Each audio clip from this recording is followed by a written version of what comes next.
Hi, we're back. Hope you're enjoying the Vexpo. You're watching the live stream of the Cannabis Vexpo. All kinds of interesting topics happening today, and the next topic is certainly something that is definitely a buzz in the industry at the moment. Marleen from Fields of Green for All, welcome. Hi, thank you so much for having me, Trenton. And great to have you here. I know you've been deeply immersed in the world of private members clubs for some time, so really fascinated to hear what you have to say. So I'm going to hand over to you, and then we'll have a bit of a chat towards the end. Awesome. Thank you so much. All right. So I think everyone pretty much knows already what the Dagga Private Club thing is about. But I'm going to start at the beginning because for South Africa, it sort of started in 2018 when we were all allowed to possess and cultivate and consume our own cannabis instead of this illegal thing that we've been actually doing all along. So with that privacy being allowed to us, we feel that as a collective of individuals, we can still practice that private right. And that was what gave birth to Dagga Private Clubs in South Africa. However, in Europe, the concept has been going for quite some time, with some countries already having clubs for more than 10 years. They call it cannabis social clubs because our privacy ruling is quite unique. And a specific company, NCOD, has been very informative in helping us define how clubs would work in South Africa and how the concept can be carried forward in a very integral way that still makes it about the people, because at the end of the day, Fields of Green for All is about finding the space for everyone, the inclusive cannabis space that can include anyone and everyone from all walks of life in South Africa. So NCOD has a few foundational principles, and we've adapted some of those to South Africa and to our specific situation here. And the first of those being non-profitability. So the notion that you are not a business that is making a profit supports the notion that you are not dealing. It is a community enhancement project. So in that sense, it means that all the funds that are being raised are being used to take care of the community. And there's not one or a few individuals out of the whole collective that benefits financially from this, but actually everyone can get a piece of the proverbial pie. The second principle being community oriented, because this is about the people. This is a solution that can help people have access to safe cannabis that they can trace and that is being grown by people that they know personally. So the community orientation and the taking care of the community and educating and empowering the community is pretty important in the DPC setup. The third principle is transparency, which just simply means that the people who are running the club will be transparent about how they do things and how did they get to the cost of this specific product, because the bud that you will be providing to members, it needs to be financially compensated for, so that the grower does not have to spend all this money on behalf of all the people, but that everyone contributes to cover the cost, not to make money, but to cover the cost of the grow and everyone's supply. And then the last principle, which is probably one of the most important ones, is that supply follows demand. So this means that you first need to have the people in your club together that are going to be in your club before you can decide how much cannabis it is that you are going to be providing every month. So if your demand is being determined first, only then after that can you plan your supply and how you are going to meet the needs of your members. It might be easier to explain what clubs are not. It is not an over-the-counter weed store. It is not something that you open to make loads of money out of. That is not what it is for. It is a community project. It is a social responsibility initiative. So therefore, it's not a shop. It's not a over-the-counter weed store is not a private thing at all. Anyone off the street can walk in and have access to the cannabis. And that's not how Dagga Private Clubs are supposed to work. There's also no system for these shops to inform the demand and supply of their cannabis. So You know, maybe after like a few months, they'd be able be able to set a trend. But initially it would be very difficult to know, like, how much cannabis do I need to buy for this month or this week, or, you know, so planning would be very difficult. And also in an over-the-counter weed store, there's no agreements, there's no support. It is a very simple sales transaction that ends the moment that you leave the shop. So if you are out on the street and you get stopped by the cops with weed from the shop, you can't expect any support from them to help you with your case. They will pull up their shoulders and say, sorry, better luck next time. Also, Dagga Private Clubs are not franchises that are just a copy-paste concept. You know, if you think back to Canapax, which admittedly it wasn't a club, but the branding and the pricing to a point was fairly you know, stable across all the branches, but the product not at all. The quality was very variant from one area to the other, even though they were apparently all supposed to get their stock from the same place. So those are some of the things that Dagga Private Clubs are not, and that it is not intended to be. There are space for these things in the upcoming market, but for now, dealing in Dagga is still illegal.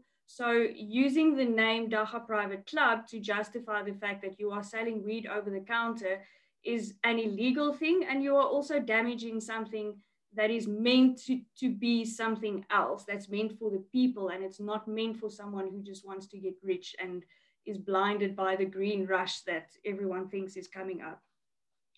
So what are clubs? Clubs are private. It is made up of people that you know personally, that have an existing habit of consuming cannabis. There's no advertising because you are not recruiting members. Because remember, you are determining your demand first and then setting your supply.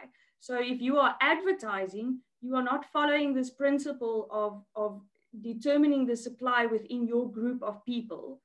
And also this process requires that members are vetted before they can just join the club. So if your friend can bring his friend, and that your middle friend can act as a character witness before his friend is allowed into the club. But someone can't just come in and say, hello, I heard about your club and I would like to join. There needs to be a connection somehow. Clubs are community oriented. It's about supplying a need of the members. So therefore, you'll also do a needs analysis when a member joins the club to determine, firstly, how much do they consume in a month? What do they consume? What do they consume it for? What are their preferences? All of these types of things, so that you can try and cater for your member as much as possible.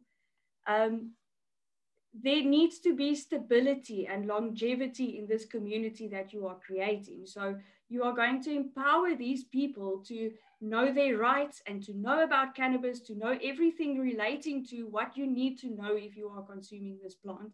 So this is about educating and empowering the members of your club.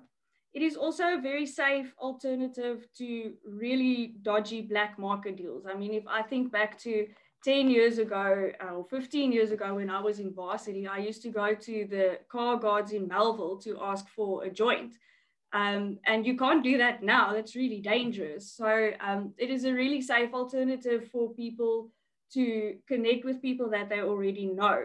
And with that comes that known thing of like, okay, I know that this person grows cannabis that is worth smoking and it's safe, it's grown ethically, and I have safe access to this without having to meet someone at the taxi rank or behind the train station or something like that for a matchbox.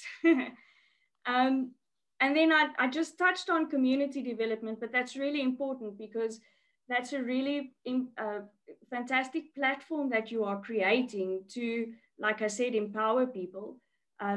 There's lots of cannabis arrests happening because people don't know their rights, and the police also don't. And because they don't know their rights, they sign an admission of guilt, and now they're stuck with that criminal record, even though they did something that was fine, it was legal.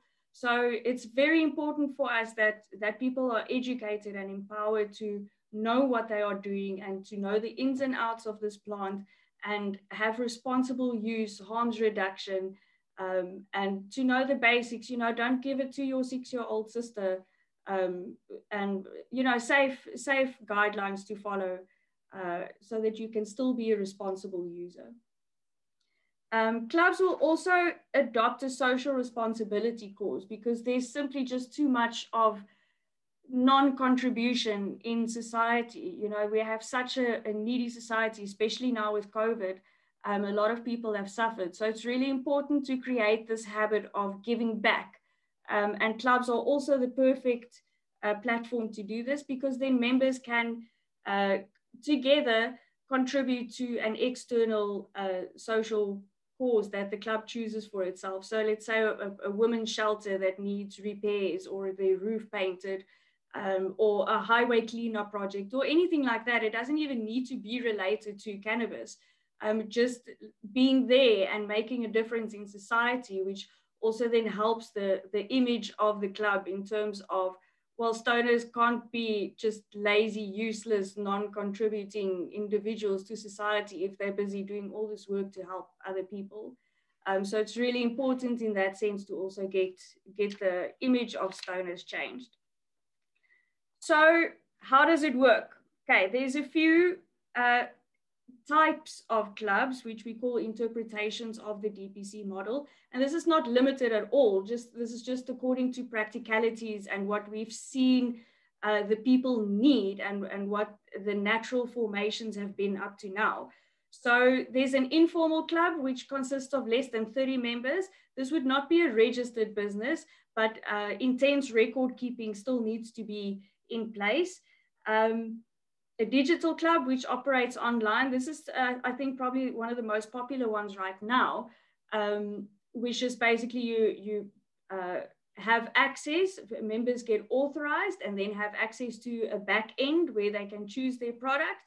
And then according to their monthly subscription, they have a certain amount that they can use, and that gets shipped to them, or they collect it from a central location. There's a caregivers club, which is quite a nice one, because we have a lot of old people who realize that cannabis may not be the evil that they have been brainwashed to believe. So we're finding lots of old people wanting to try like a little oil for their arthritis, or a cream or something like that, and then it actually works. So the caregivers club is central to, or aims for that gap, to supply that need for people like that. But because it is not part of a medicinal, like a medical regime, there won't be any medicinal regulations in place, because this would not be a formalized use of cannabis at all. It would not form part of an already set medicated system. Then there's the venue-based, which is the physical space, where still, even if it forms part of a public space, there needs to be a certain authentication area where members need to be verified before they have access to the members area, because there still needs to be a private area, even though it is in a public space. And then the stokvel is the last one that is mainly aimed at informal settlements, because they're already pretty familiar with the stokvel system. So just converting their cannabis, how can we say, businesses to a stokvel model, and go and educate them and help them and develop communities and start community projects there. We feel that clubs also have a space to make a difference there. In a club, record keeping is pretty essential. It's one of the most important things. So there's different types of records that need to be kept for different stakeholders within the club. The first obviously being the members. There needs to be a membership agreement where a member understands how the club operates and what the rules of the club are, and that they are explained how this thing of a Dagga Private Club works, that this is not a legit way to buy weed. That's not how this works. So they need to be explained, all of these things, and their needs and preferences need to be captured, like I explained earlier, so that the club can use this as part of their planning for the supply of their cannabis. And then, as I also mentioned earlier, as a member joins the club, they should go through this orientation process where they're not only oriented on how the club works, but also on their rights as it relates to cannabis usage and cultivation and consumption and possession, because that's one of the biggest things we find people still being nailed for, is just possessing cannabis, which is not a crime anymore. So that's records for members. For growers or growing, there's two ways in which a club could approach that, and I'll speak about that just now. When it comes to growers, you need to determine the capability of the grower, because if you have members that only want to consume indoor, but your grower can only grow outdoor, then he will not be able to supply in the need of your members. So it wouldn't make sense to have him grow for your club. And you also need to be able to know how much can you expect this member to harvest and contribute towards the club, so that you can plan that supply and demand. There also needs to be pretty firm grow records if the clubs are growing, if the club is growing for themselves, so that there can be, it goes completely against what us stoners are used to, like no records, no paperwork, nothing ever written down anywhere about this. But the thing is that all these records are going to help prove that you are not dealing, that you are part of this club collective, and that you are not busy selling cannabis, which is what you are going to get in really big trouble for still. And then growers obviously also need to be oriented, because the club would have certain standards that a grower needs to comply to, so that you can be sure that he can supply the need of the member. So you need to make sure that this grower would be oriented and then developed. So however the industry changes, and it happens so quickly, the club would also be responsible for helping that member, that grower member, stay on track with new methods and the most effective methods, and get them really educated on what it is that they are doing. And then when it comes to harvest and the distribution of the weed, it makes perfect sense that you need to keep pretty strict records of that. So to the gram, whatever is harvested, it needs to be recorded. It needs to be recorded how much is distributed to which member and when, so that, again, you have all this paperwork supporting that you are not busy dealing. So the growing side, which is the side that I probably get the most questions about, there's two ways in which the club can approach this. The first is probably the most easiest one, is that the club grows on behalf of all its members. So the club would have a central location where it has all the plants that it needs to supply to its members. And then the need of the members would obviously influence what the grow would look like. So it's not just a simple grow setup and let's go and run. It's being informed by specific needs and requirements of your members. These members, however, can be used as workers in your greenhouse or with any admin relating to the club. And this would be considered as performing a function for a business. So they could get a salary from this. And this is why we're saying, you can't get rich from starting a club, but it's really pretty fair to expect to make a decent income off of managing a club. And then the other way of approaching the grow is that the members grow on behalf of other members. And this, I feel, would involve a bit more admin, because you'd need to make sure that the conditions are up to the standard that you are promising your members. But the member would then be growing in their own private space. However, that space would then still become part of what the club is accountable for. The member's capability needs to be determined, again, as I explained earlier, so that you can see how much of the need of your consumer members they can supply in. Members also then submit their product to the club. It is strongly suggested that the club perform some sort of testing on the products that are submitted to it, even the products that the club grows for itself. I feel that it will become standard practice to get testing done on any cannabis that is being distributed anyway. And I think that would be a good way of ensuring that you are selling, or you're not selling, you are distributing a proper product. You're not busy selling parkiegras at indoor prices, you know. And then from there, according to the members' needs analysis, the product will then be distributed to them. So that's about the most of how the clubs operate and some of the biggest questions that I get. I'll end off with our plans for 2021, which I know like everyone is sort of walking on eggshells about speaking about next year after what 2020 has done to us.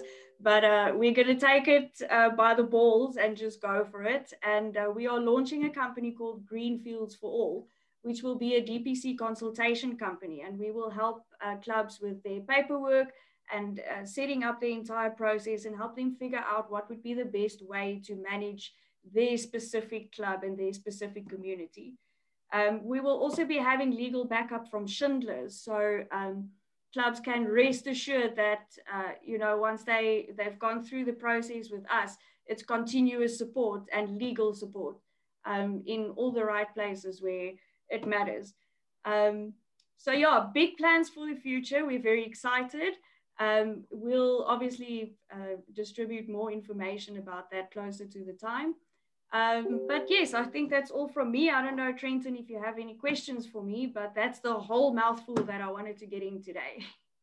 Great. Thank you so much for sharing that information. I know you guys have been sort of, you know, pushing the members club agenda for a long time, have researched and visited and been to specifically Barcelona and Spain and looked at their model, which has been extremely successful. Yeah. So, you know, we're looking at international standards and learning from them and implementing them locally. I think what's important, and you sort of touched on this, but you know, a lot of people are looking at clubs as a quick way to make money, as something that's easy to set up. You know, everybody has this fantasy of being a cannabis dealer, you know, legally. It sounds like it's a cool thing to do. But I think, you know, you alluded to the fact that you're not opening a coffee shop. You know, there are parameters that have to be adhered to. Ultimately, in terms of the legislation, you are providing a service to people who cannot provide that service to themselves and can't execute their constitutional right. But running a nonprofit has its own set of challenges. You know, the setup is complicated. There have to be records kept that are different to running a sort of limited company. Your books are 100% open. Everything is open. So it is, as you say, it's not about, you know, opening a club is certainly not a way to get rich. And not the essence of this model. This model is about community. And I think what's also important is that you need to service that community. So it's not just about, you know, providing cannabis for them. You've also got to give them value add. You've also got to create platforms that can add value to that membership. I had a question from Ndumiso. He said, how many members can a club have? Are there limitations or are there recommendations? Well, look, there's no one writing a rule book, so it's difficult to navigate all of these things. But the argument I always use is, how private is a club of 1,000 members? You know, how are you? Do you know all of those people even? So for us, we feel a safe number to limit it is around 300. But like I said, there's no rule book really, but it's just, if it becomes a huge amount of people, it's really difficult to argue that it's private. Yeah, absolutely. Another question from Simon. What are do you know the average kind of membership fees that clubs are charging? Okay, so there are, I'm not going to name names, but there's clubs that charge a monthly fee of about 50 to 100 bucks. And then there are clubs that charge a yearly fee. And I think it's because we're stoners, we just love the amount 420. But yeah, you know, I think a lot of clubs structure it differently and structure your membership, like maybe according to tiers of like how much product would you use. And then according to that, there's a member fee calculated and allocated to members. But I mean, what people have to remember is this is all, the member fee is there for you to cover your costs, to cover the overheads. This is not related to the supply of the product. The supply of the product should have a separate costing sheet that has an input for exactly how much were the seeds that we bought, how much was the soil that we bought, how much did we pay the laborers, how much were the nutrients that we bought, the expertise of the laborers, the time of the laborers. So there needs to be a costing model that informs the price, can I call it, of the actual cannabis that you are supplying. But the membership fee is there to cover the cost of the overarching overheads of running a nonprofit company. Yeah, and just also so people are clear, you know, as I mentioned earlier, as a nonprofit, the members have access to everything you do. So, you know, keeping records and being methodical is absolutely key. And also, self-regulation from a compliance perspective. So ensuring that your growers are growing in the right conditions. There are no toxins or chemicals in the product you're providing to your community. You know, effectively what you're setting up is a dispensary. So it's, in light of, recreational cannabis just not even being on the radar for the government at the moment in terms of it being an industry where you can buy and sell THC cannabis. People are buying cannabis illegally every day, and this is a way of them getting access to cannabis. And I think the other important thing to remember is that even though these are private members clubs, set up, to predominantly at the moment by people who are very sort of into smoking cannabis, a lot of people, from my experience, are buying or joining these clubs to get cannabis also from a medicinal perspective, because that's the easiest place for them to get it. So there really is a responsibility. It's not just about setting up a club so everyone can get stoned every weekend. There's a responsibility that comes with that, and I think that is something that anybody who wants to set up a club really needs to take on board. Because if we set the clubs up properly and we lean on the knowledge that we've gained from the international market, there's a bright future for that model in South Africa, I really feel. And you guys have been doing incredible things. I'm super excited to hear about this new venture next year. I know you guys have been always working behind the scenes, and we have tremendous respect for you. So thank you so much for your time and sharing the knowledge, and roll on 2021. I think it's time for this year just to disappear, and we'll hit next year with revitalize the new energy from hopefully the summer when it finally arrives. Yeah. Thank you so much. Thank you so much for having me, and have a fantastic rest of the show. Great, thanks.